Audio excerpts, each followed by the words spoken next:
Hey guys, welcome to the channel. Today what I want to do is capture my own impulse response, and I'm going to show you guys how you can do this at home.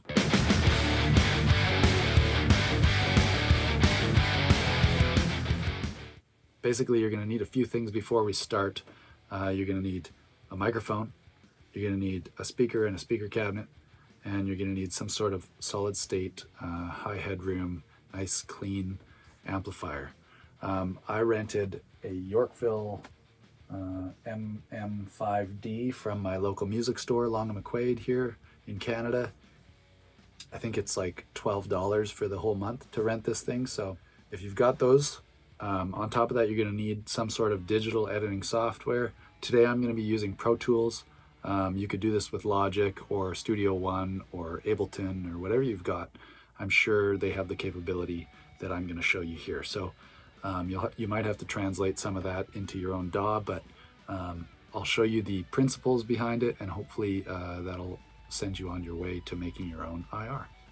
So without further ado, let's get stuck in and check it out.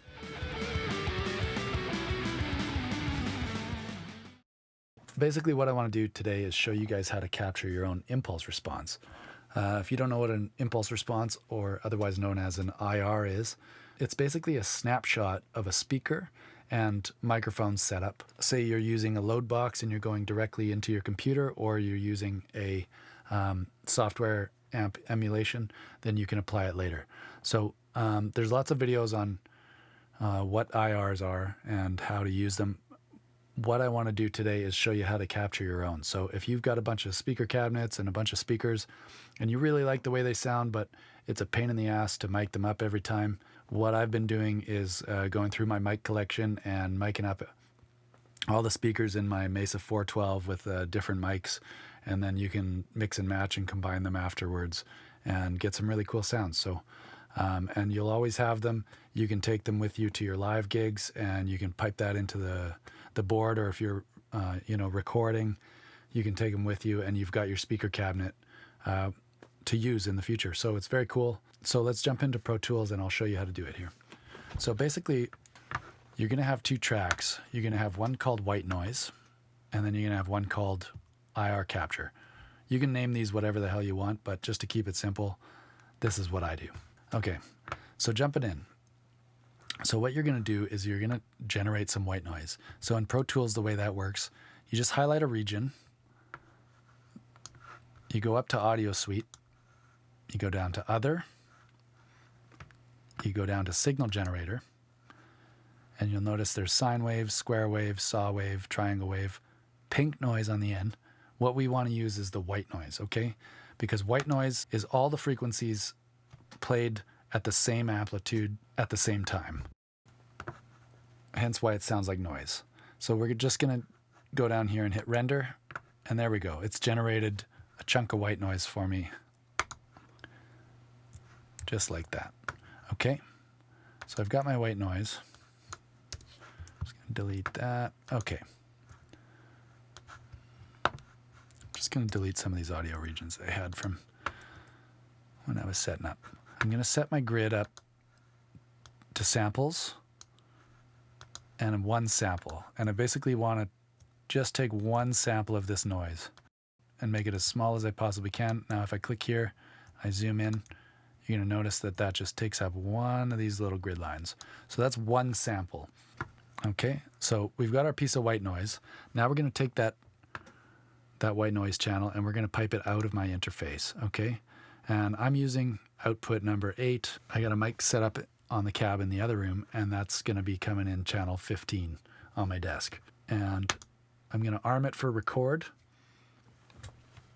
So I'm coming out of channel 8. I'm going in to the PA amplifier, channel 1. I've got the speaker output of the PA amplifier going out to the live room. The Mesa 4x12 in the live room is mic'd up with Shure Beta 57A, okay? So when I play this back, so I'm just going to highlight a region here. We're zoomed way in, so that's going to play back really quickly. Okay. Boom. There it is. So that's my impulse response. Okay, this is essentially an impulse response. So what I want to do is zoom in as far as I can and make this region as large as possible. I always start one sample back from where it starts to go to positive. And if this is going down, if you have the capability, flip the polarity on your mic preamp or just flip the phase after the fact. And if you need to do that, you can go up to Audio Suite again. You select your region and you just hit invert, and that'll flip the audio region to be opposite polarity. Okay? So once you've got that, oh, it looks like I need to make this a little bit longer. So I'm just going to capture that one more time. I didn't quite get all of it. There we go. Okay, so I'm going to zoom right in. I'm going to find that positive point. I'm going to go one sample back. I'm going to split that audio region. And then I'm going to zoom out. And you're going to find that this line eventually levels out. Okay, and all of that is just the noise floor of that amplifier. So I just want to ignore all that, and I'm going to find where this audio region kind of tails off. What I've found is it's okay to make it a little bit on the short side, but what you don't want to do is make it too long. What ends up happening is that IR, it sounds messed up. It'll be all bassy and flubby, and there'll be this kind of ringing that happens after of these bass frequencies.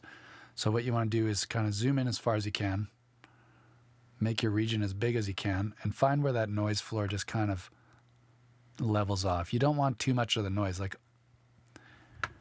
if that speaker's done moving, I'd say it's right around there. And I'm just going to find a spot where it goes to negative.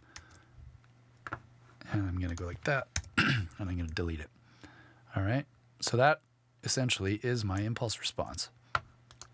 What I'm going to do now, because the amplitude at which I reamp this might be not up to par with most impulse responses that are out there, and I want them to all be the same. What I do is I highlight my region, and I go up here to Audio Suite, and I just normalize it. And I go to 95%. And that just takes any of the peaks and just kind of renders them as loud as possible without clipping. When I've done this before, what I noticed is that they sound better when they're normalized. So I'm going to do that. Some people might argue that it's wrong and that you should just get the amplitude right out of the amplifier. I don't know if that's right, but that's how I'm doing it. So now basically what I'm going to do is I'm going to mute my original white noise track. I don't want that to be part of my IR. I'm going to delete my audio there. All right, and I'm going to bounce this as an IR capture. I'm going to call it V30 plus beta 57 off center 2 because this is the second time I've done this. So, okay, and that's going to go into my bounce files. I don't need an MP3 file, so the file type's WAV. Let's just set it as mono here, and 24-bit and 48 kilohertz. It doesn't need to be stereo. It doesn't seem to make a difference from what I can tell, a summed file and an interleaved file. I think most of the IR softwares actually sum them to a mono file anyways when you load them in. So I found they work both as interleaved and mono sum. I don't know if somebody in the comments section can tell me if that's correct. So I'm just going to bounce it. Yeah. Okay, so cool. So now I'm just going to make these two tracks inactive. I'm going to come down here to my guitar. I'm going to make this active. So now I've got my trusty Les Paul here. I've loaded up an instance of the Fortin Cali Suite. I'm going to go over to the cab section here, and you'll notice that in the Fortin Cali Suite or any of these Neural DSP plugins, you have the option to load in a custom IR. So that's why I'm using this program. Some amp sims come with IRs, but you can't load in your own. So just find one that has the option, or you can download custom IR loaders, and there's a whole bunch of good ones. You know, there's other brands that make them. So, so basically, I'm going to go into my bounce files. I'm going to load custom IR. So this is what it sounds like with the stock IR.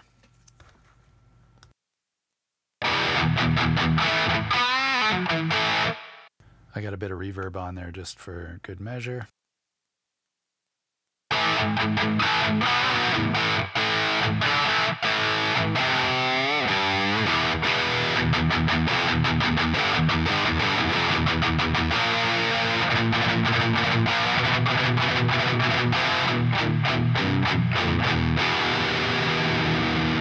So that's the stock IR.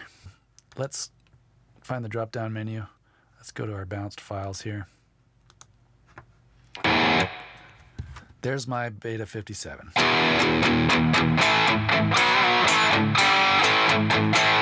So that's a killer tone. I'll turn off my mic just so you can hear the raw tone here.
So it sounds killer.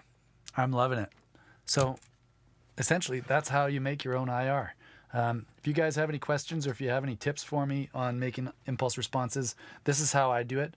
I know there are other methods, like you can use a signal generator to create a sweep, but then you have to download a program that kind of deconvolutes it. So it's like a deconvolver, I think is the program. And then you have to run it through that software, and then it basically generates a wave file. Whereas the white noise method, to my ear, that sounds exactly like my mic signal when I dial that amp in, or when I dial my Marshall in. That's the frequency response I'm used to, and it sounds bang on. So yeah, I don't know of a better way to do it other than the white noise method. So if you guys have any tips or tricks, let me know in the comments. And if you like this video, then give me a like, give me a subscribe, and there'll be more content coming up soon. So cheers, take care.